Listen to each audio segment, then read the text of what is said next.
Lundi 28 avril 2025, chers amis internautes de l'Equality News, bonjour, bonsoir et bienvenue à ce bulletin d'information. Sur la base de l'accord du 3 avril 2024, le Conseil présidentiel de transition a été installé le 25 avril 2024 en promettant de rétablir la sécurité, d'engager la réforme constitutionnelle et de réaliser les élections en vue de passer le pouvoir à des autorités élues le 7 février 2026. Un après, aucun de ces engagements n'a été respecté alors que les 9 membres du CPT reçoivent des frais exorbitants du Trésor public plus qu'un pouvoir légitime, critique le réseau national de défense des droits humains dans un rapport bilan publié le vendredi 25 avril 2025.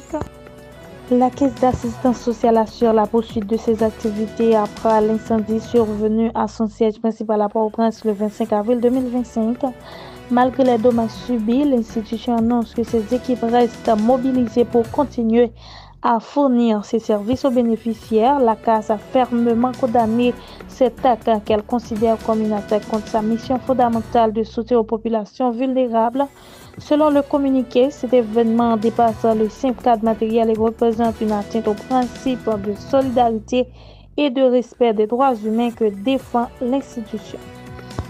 Un an après l'instauration du Conseil présidentiel de transition, Haïti s'enfonce un peu plus dans l'instabilité depuis le 25 avril 2024. Au moins 13 massacres et attaques armées majeures ont été recensés à travers le pays. Selon un rapport alarmant publié par le Réseau national de défense des droits humains et dès la mise en place du CPT, la violence n'a cessé de s'étendre. Par exemple, dans la commune Grossier et à Carrefour, les deux communes gangrenées par des groupes armés, au moins 66 personnes ont été tuées ou portées disparues. En parallèle, 46 femmes et filles ont été victimes de violences sexuelles. Ces violences laissent derrière elles des communautés entières ravagées, livrées à elles-mêmes, souligne le RNDDH dans son rapport.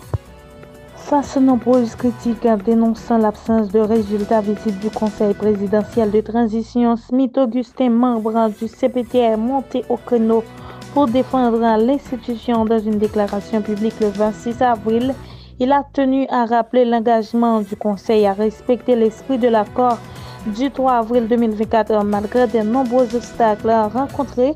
En mon honneur, en tant que président conseiller humble, serviteur de cette nation fière et résiliente, je veux me faire un devoir sacré de rendre compte, a déclaré Augustin en appelant à la lucidité et au courage collectif face aux défis du moment.